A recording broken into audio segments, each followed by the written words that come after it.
pay very close attention to what I'm going to tell you tonight. We have bombshell revelations from a new round of released emails from WikiLeaks, reportedly from the inbox of Hillary Clinton's campaign chairman, John Podesta. These details are absolutely stunning, and most of the media is not covering this. We're going to go over it in detail. Now, in 2008, the Clinton campaign appeared to conduct a focus group that tested voters' reactions to various attacks that they may have wanted to use against then-Senator Barack Obama in the upcoming primary race. This tells you a lot about the Clintons. Now, here are the topics they were looking at back then and allegedly testing. Quote, Obama's the only candidate at a recent event not to cover his heart during the national anthem, and he stopped wearing an American flag pin. Obama benefited from a land deal from a contributor who's been indicted for corruption. Obama would personally negotiate with leaders of terrorist nations like Iran and North Korea without preconditions. Wow, Hillary did that too. Obama voted against allowing people to use handguns to defend themselves against intruders. Obama planned to raise taxes by $180 billion to pay for his government-run health care plan. Hillary voted for it. Obama also voted repeatedly against emergency funding bills for U.S. troops in Iraq and Afghanistan. Obama's father was a Muslim, and Obama grew up among Muslims in the world's most populous Islamic country.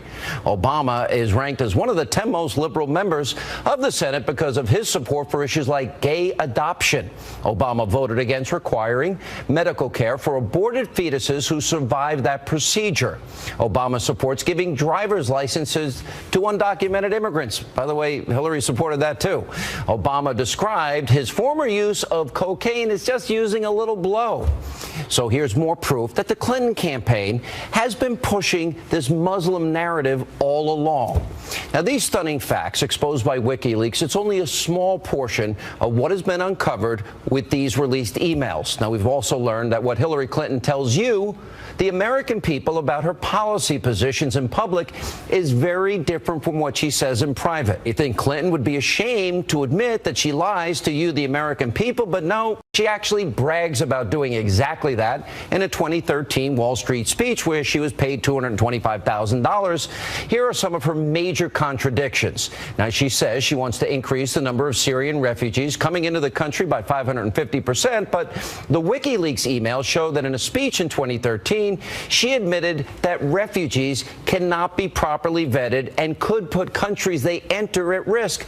Stop 1 second. That means she's willing to gamble with your life. Now, Clinton also claims she wants a no-fly zone in Syria, but it was revealed that she was very skeptical about the idea during a speech she gave to Goldman Sachs, despite being the so-called champion, by the way, also of climate change. Well, these emails reveal that she's unsure about supporting or opposing the Keystone Pipeline, and also she praised fracking. Well, that's pretty hypocritical. Now, Clinton also pretends that she's a fierce critic of Wall Street and big banks, but as they were paying her again and again and again, she praised their actions after the 2007 financial collapse while she was talking to bankers who were paying her. And contrary to what she says now in paid speeches, well, Clinton has supported open borders and open trade. She even wants an open hemisphere, we also discovered. And we discovered, too, that these emails, that Clinton's team, they actually tried to use the Benghazi terror attack as a distraction from her private email server scandal. Now, think about that. Who does this? We're talking about 4 dead Americans that died in that attack. And remember, there were 600 requests for extra security, and she didn't send anybody to help them, and she wanted to use their deaths as a political distraction. Who acts like that?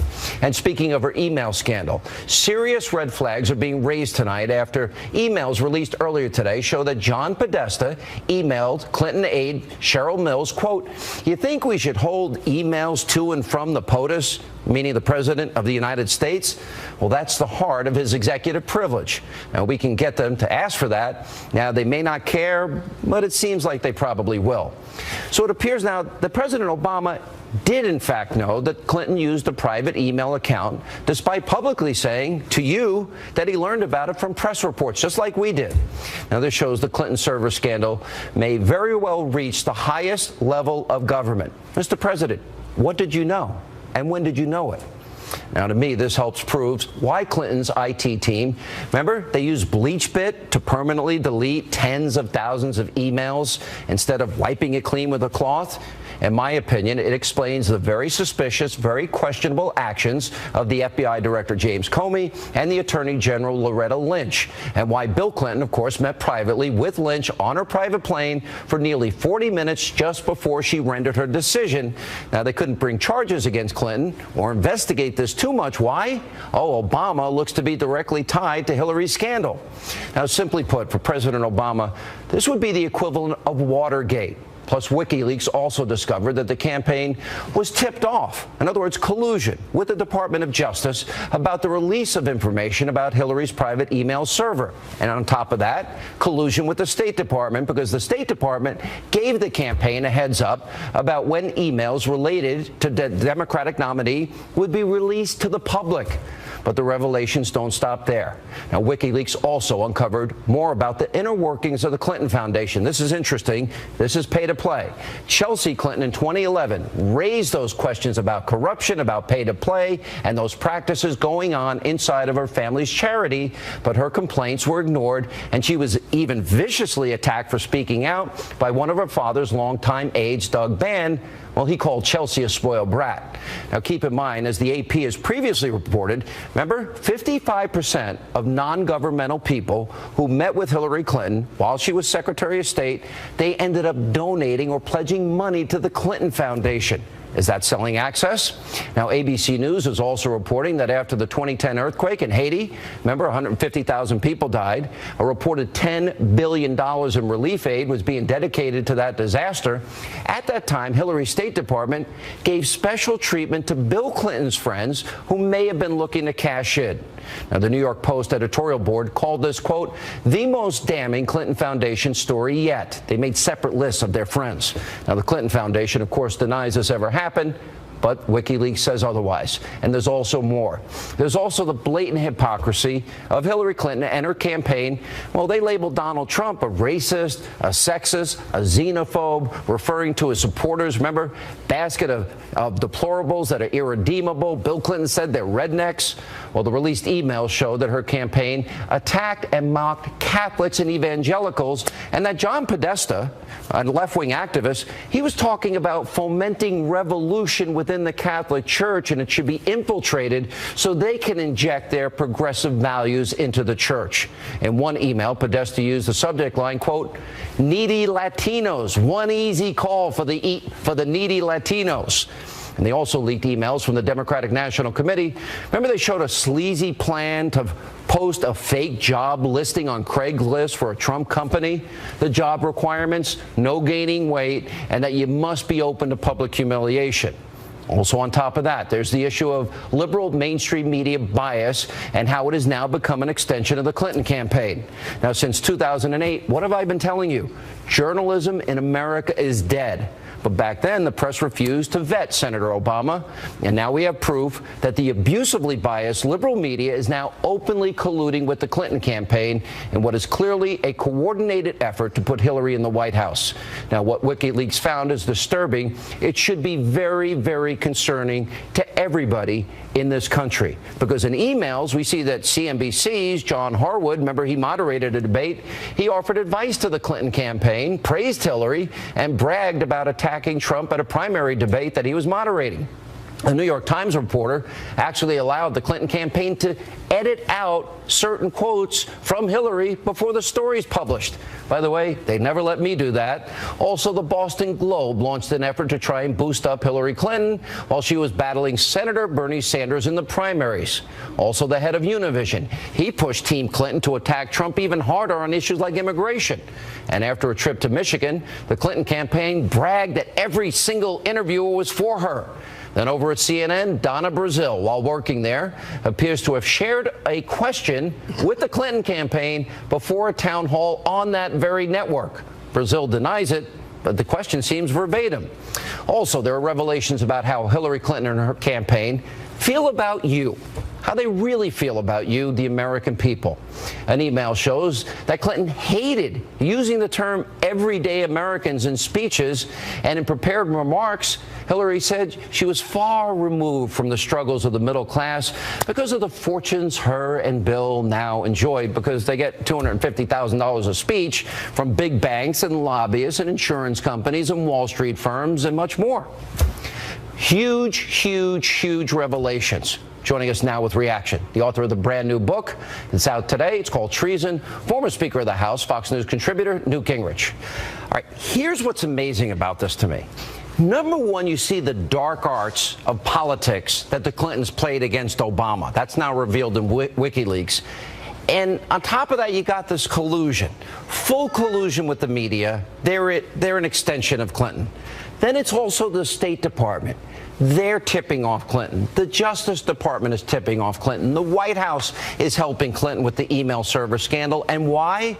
Because Obama, who said he learned about the emails like we did from the press, actually was emailing the private email. What do you make of all this? And the media, by the way, all they want to talk about is some new woman that made an allegation this late in the game against Donald Trump.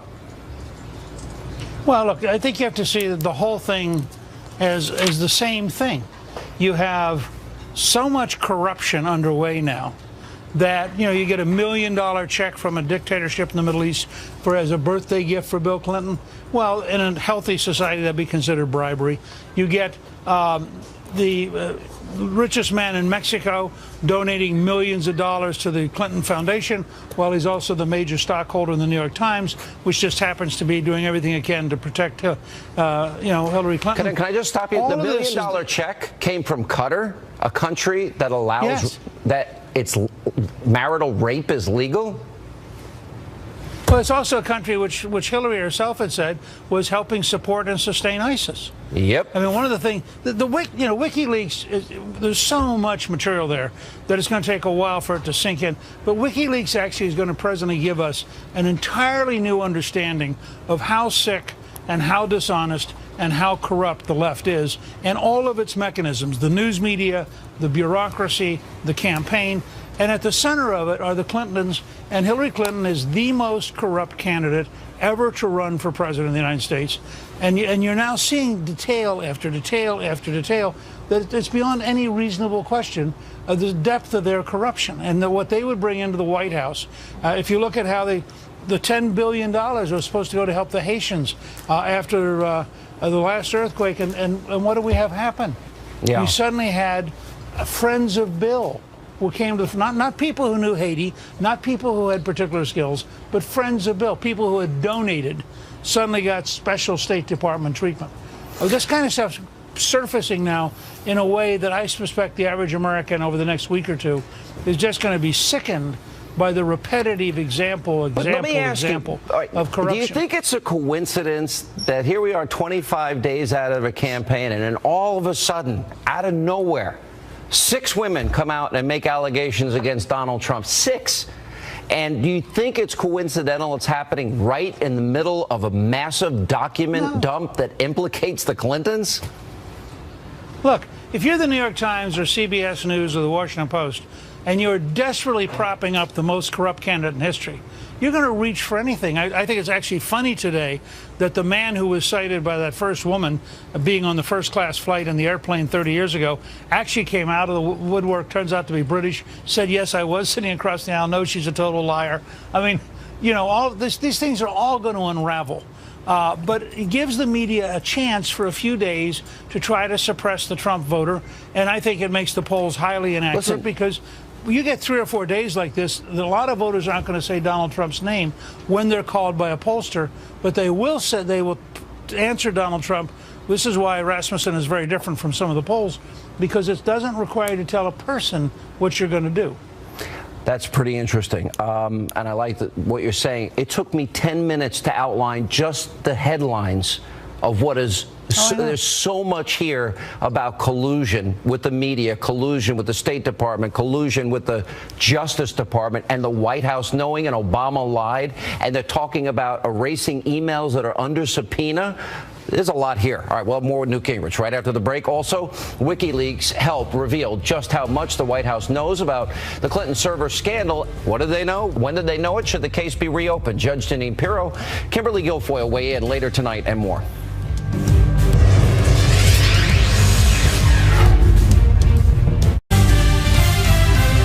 Is covering up for the Clintons, and there are many crimes against so many people. The WikiLeaks documents show how the media conspires and collaborates with the Clinton campaign, including giving the questions and answers to Hillary Clinton before the debate, okay? Last night, we had a massive crowd of over 20,000 people in Cincinnati, filled up an arena. And the media won't even talk about the size of the crowd, the enthusiasm of the crowd. The corrupt media is trying to do everything in their power to stop our movement, believe me. They don't want this happening. Carlos Slim, largest owner of the paper from Mexico.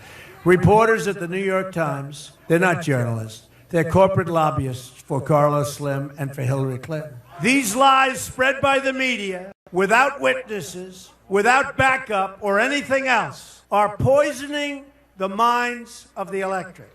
Donald Trump earlier today out on the campaign trail going after a very corrupt news media in this country. You know, this really is, I mean, this is sick. This is really troubling. Univision, NBC, CNBC, MSNBC, CNN, the New York Times, the Boston Globe. I mean, every major media group is basically an extension of the Clinton campaign, and it's revealed. I've always said journalism is dead. Now we have the evidence and proof to back up what I've said, but it really puts Donald Trump at a disadvantage. How should he deal with these allegations that are coming up last minute to smear him and get his message out? What should the message be?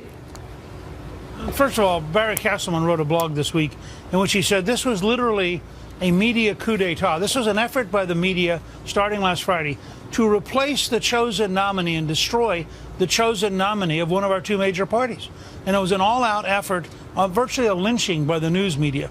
Now, I think the way you beat that and the way Ronald Reagan beat it, the way we beat it in 1994, is you take a set of key messages that you know will win in the end. I was reminded, John Engler, with the year he won the governorship against the incumbent governor, the Sunday morning before the election, the Detroit Liberal newspaper came out and said that Engler was going to lose by 14 points. 2 days later, he won by 1 point. It's a 15-point spread. And, of course, they were trying to depress Republicans, get them to decide not to vote, get them to stay home. Trump's got to stay big. He's got to go right at Hillary as the most corrupt candidate in history. He's got to go right at Carlos Slim, the amount of money the various Slim organizations have given, paid and speeches given to the foundation, the relationship of Slim and the New York Times.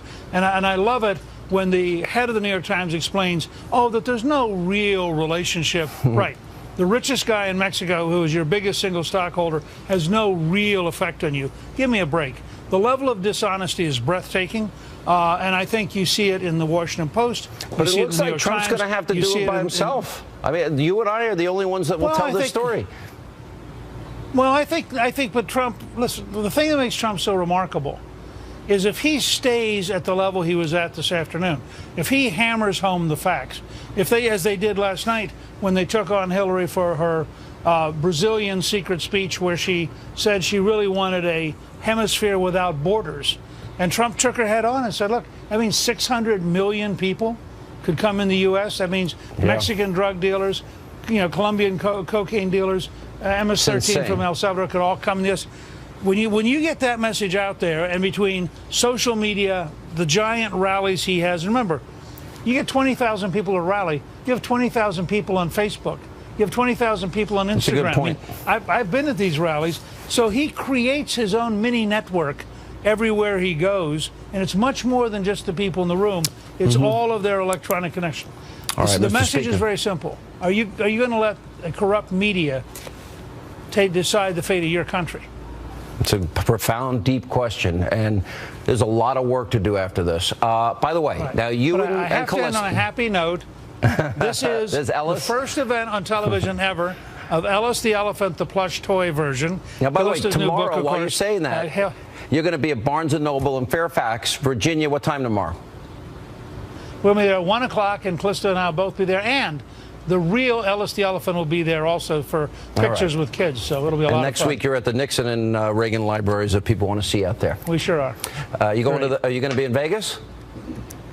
No, I'm doing a debate watch party in Los Angeles, and then catching a red eye to go see my grandchildren. All right, Mr. Speaker, thank you. 25 days to go. Good to see you. All right, coming up, in the wake of the damning new revelations exposed by WikiLeaks, should the case on Clinton's private email server now be reopened? Yes, it should. Judge Jeanine Pirro, Kimberly Guilfoyle, and next and later, former Governor Mike Huckabee and Dr. Ben Carson are here as we continue. WikiLeaks released Newt Clinton campaign emails revealing how friendly Hillary was with the Attorney General Loretta Lynch. This was only months prior to Lynch's investigation of Hillary's illegal secret email server that gave foreign governments access to our confidential information. This comes on the heels of disclosure that Clinton campaign was conspiring and colluding with the State Department and Justice Department over the release of her emails and the investigation into her server. Donald Trump earlier today talking about the new WikiLeaks revelations related to Hillary Clinton's server scandal. Now, among them was an email from Clinton's campaign chairman, John Podesta, to Clinton aide Cheryl Mills. Now, Podesta discussed Hillary's server scandal, asking, quote, well, you think we should hold emails to and from the POTUS, President of the United States? Well, that's the heart of the executive privilege, or his executive privilege. We could get them to ask for that. Now, they may not care, but it seems like they will. Here with reaction to the co-host of The Five, Kimberly Guilfoyle, the host of Justice, Judge Jeanine Pirro. Okay, we got to slow down here because we got collusion. We know that the State Department contacted Hillary's campaign, gave them a heads up. We know that the Justice Department gave Hillary's campaign a heads up. We know now that the White House was actively involved because the president, who said he learned about the emails in the press, ended up getting emails to and from Hillary. Now, I would say because of everyone's involvement, we need an outside investigator. We need a grand jury impaneled. And there is a possibility, first of all, that if they destroyed those emails and they were under subpoena, that's a crime. That's called obstruction of justice. So she could get elected and be impeached within days. True or false? Well, you're right. She could get elected and be impeached, but here's the problem. You've got the Clintons who have their tentacles all over. This is a textbook example of collusion, corruption, and a banana republic. You've got the Department of Justice, the FBI, the State Department, as well as the White House, all in collusion, in agreement just to make sure that Hillary gets in. I mean, the deal is everybody's in on the deal except for the American people. You can get the Justice Department or a special prosecutor with grand jury powers to start all over. But here's the problem. Jim Comey destroyed some of the evidence. Jim Comey allowed for the destruction of some of the evidence. It makes you wonder what they have on Jim Comey. Well, you know what? It makes you wonder. Because his actions don't make any sense. I agree. I know him to be a different man, but I am terribly disappointed. You think there's a possibility they may have something on him? I don't know what they did to him or why he did what he did, but it's contrary to the law. But here, if we're in the middle of an investigation, why would the Justice Department be talking to the Clinton campaign? Is there any justifiable reason, just like any justifiable reason Bill Clinton got on a plane for 40 minutes with Loretta Lynch? No, the impropriety of it, the lack of ethics and morality. I mean, this is a big problem. And now here you have the proof is in the pudding, in these emails, to show the collusion, to show the desire to obstruct justice, to perpetrate a fraud upon the American people. It is outrageous. We're both former prosecutors, and when you see something like this, it really shocks the conscience. And by the way, this is about someone who may take the most important office in the world, the presidency of the United States. I want to dig deeper into this, because we know Obama lied when he told the American people, oh, I just learned about it in the press like all of you. Yes. That was a lie. Okay, so now we have an issue. If that evidence was subpoenaed, the emails, and John Podesta and Cheryl Mills are conspiring to erase them and get rid of them, and he's invoking executive privilege as a means of getting out from under this cloud. What did the president know? And when did he know it? And that's exactly the problem, because you've got this cover-up, and generally the cover-up is worse than the crime itself. You've got the president saying he had no idea that she had this private server. And he's emailing her on it. He's emailing her on it. And I said right from the beginning, the reason there were no charges by Comey is because the first witness for Hillary Clinton for the defense would be President Barack Obama, because he was communicating with her on a private server less secure than Google. Let's get into wait a minute. So did Obama influence his attorney general and his State Department? Of course he did. Okay, but that is against the law. No kidding. But if you listen to Loretta Lynch, you think she's made an independent decision in her life? No.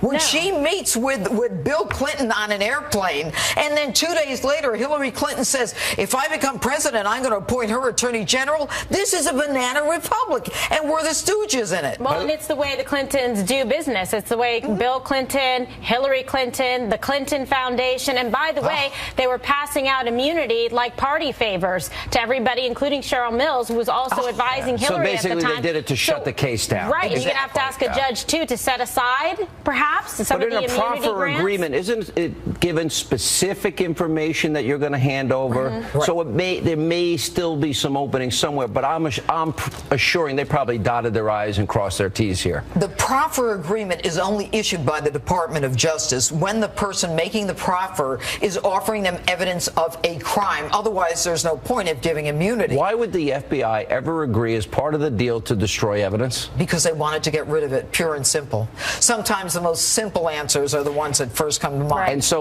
what they didn't count on is that WikiLeaks had all of them. That would expose it. Yeah, that's the thing. That was the unknown variable that came forward that will haunt them. And the problem is we're real close to the election here, and there's a strong likelihood she could be the next president. Now what? But they knew Impeach her. They knew WikiLeaks was coming out, which is why they saved all of the Trump stuff. They knew they were in deep trouble, and they said, let's hold all this. So that's where the women come from. Well, 5 at once. The bottom line is you wonder why these allegations weren't brought forward, and then also why the media was complicit in holding things like the tape to bring it forward for maximum impact. All right, by the way, between the two, you guys got a lot of bling. I'm noticing your she's got much earrings more. and she's got the good stuff. I am totally like, but don't even go there. I don't wear jewelry at all. I don't even have a ring. I don't have nothing. All right. You got something better. Yeah, you and do. Coming up next tonight on Hannity.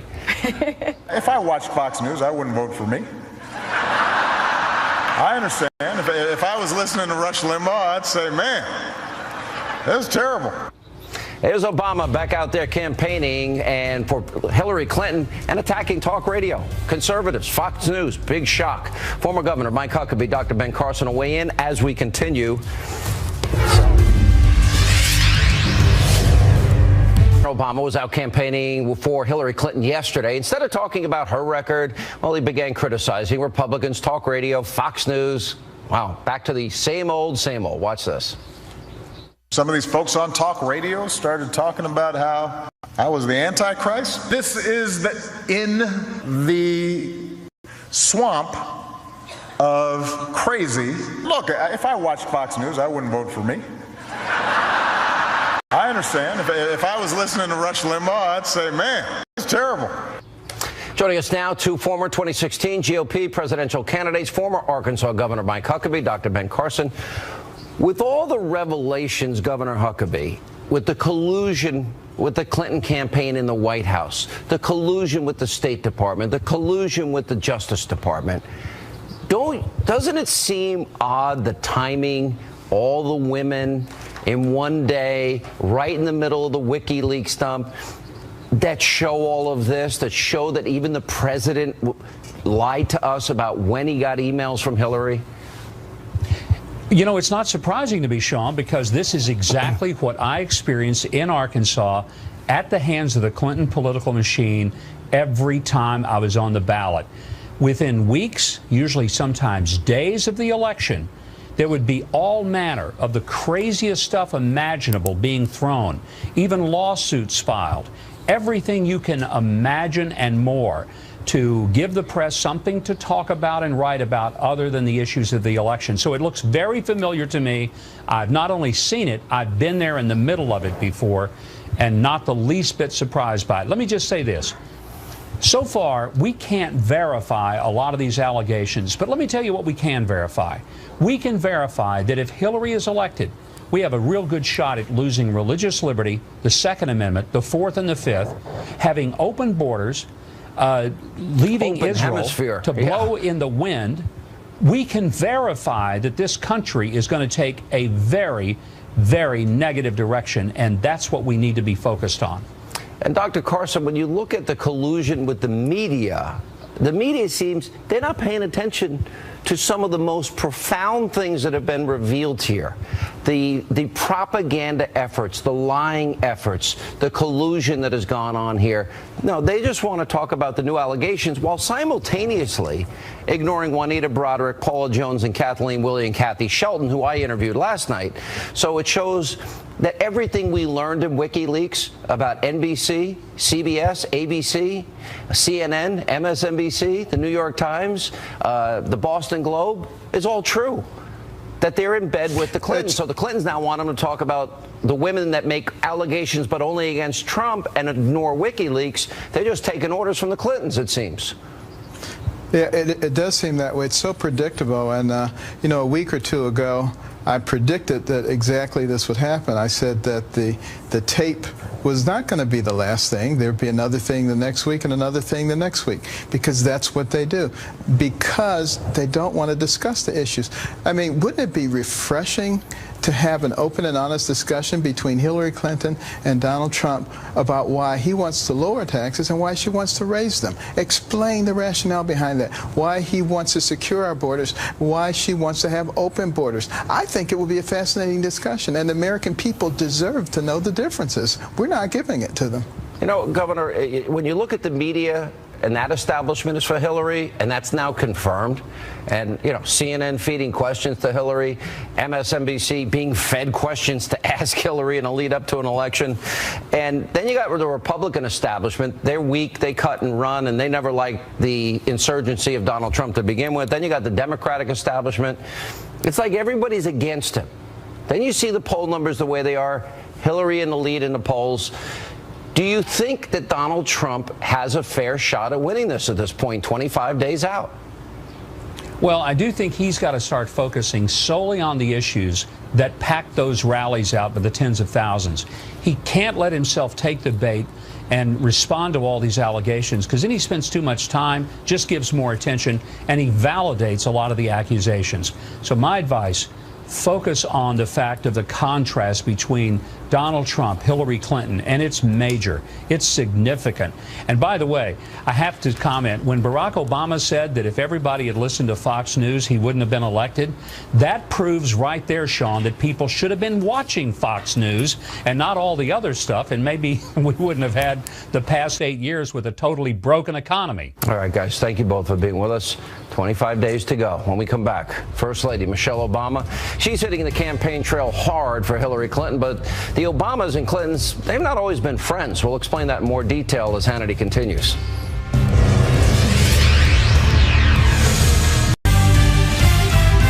People who are truly strong lift others up.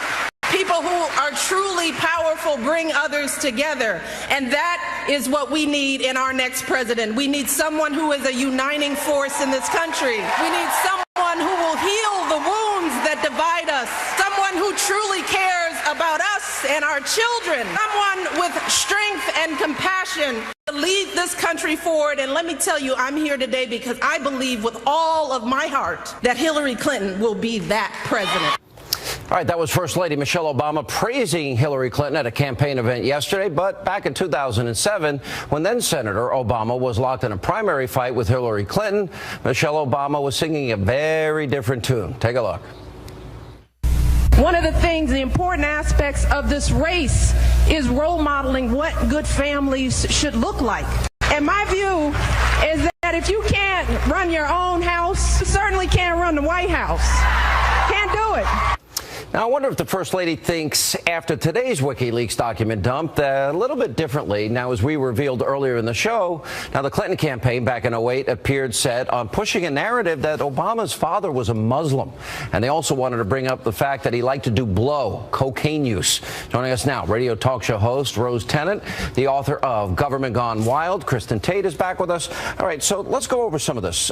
Kristen, good to see you again, by the way. Congrats on the book. Thank you, Sean. All right, so we know that back in 2008 that they were focusing on the fact that he wouldn't put his hand over his heart or wear a flag pin.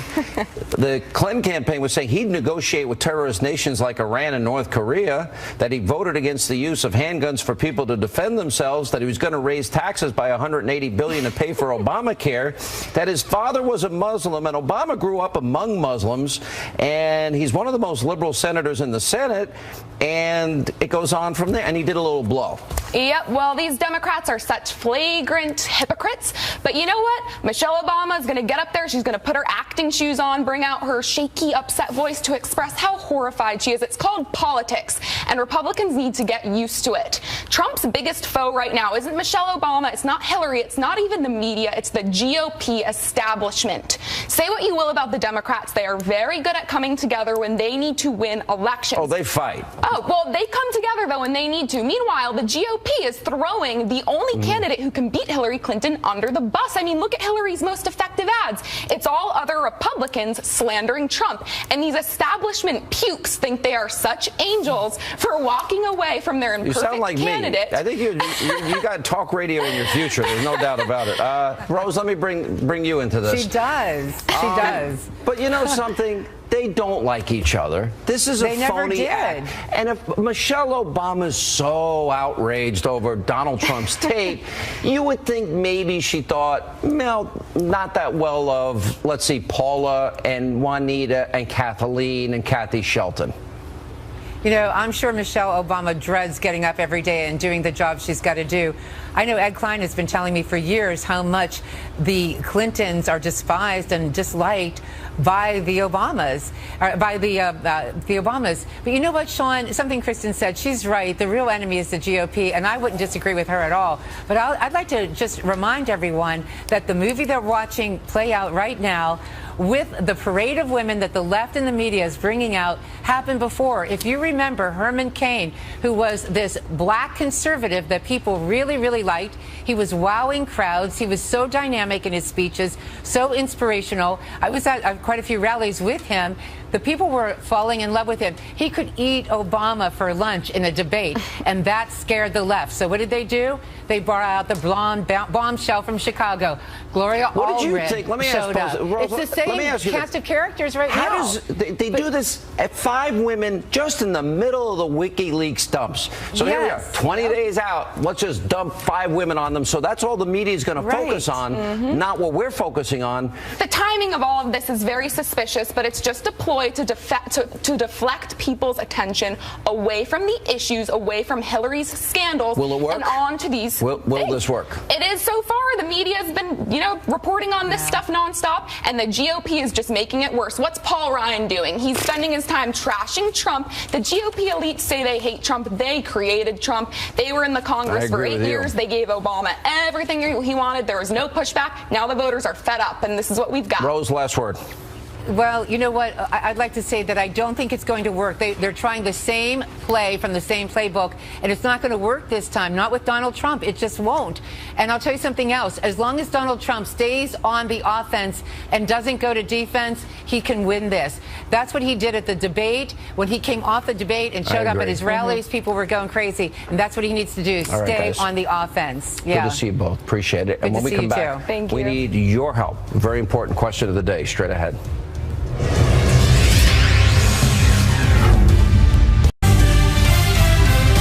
All right, time for our question of the day. So why is the media not spending more time covering the WikiLeaks emails Well, it's pretty obvious, right? Just go to facebook.com/Sean Hannity. There's media people here. You know why? Because they want Hillary to win. Simple answer. Anyway, also on Twitter, you want to come on and debate? @Sean Hannity. Quick programming note. Tune in Monday night. We'll be in Las Vegas ahead of Wednesday's third and final presidential debate. That's all the time we have left this evening. As always, thank you for being with us. Hope you have a great weekend. Let's see if a liberal can catch. Ready?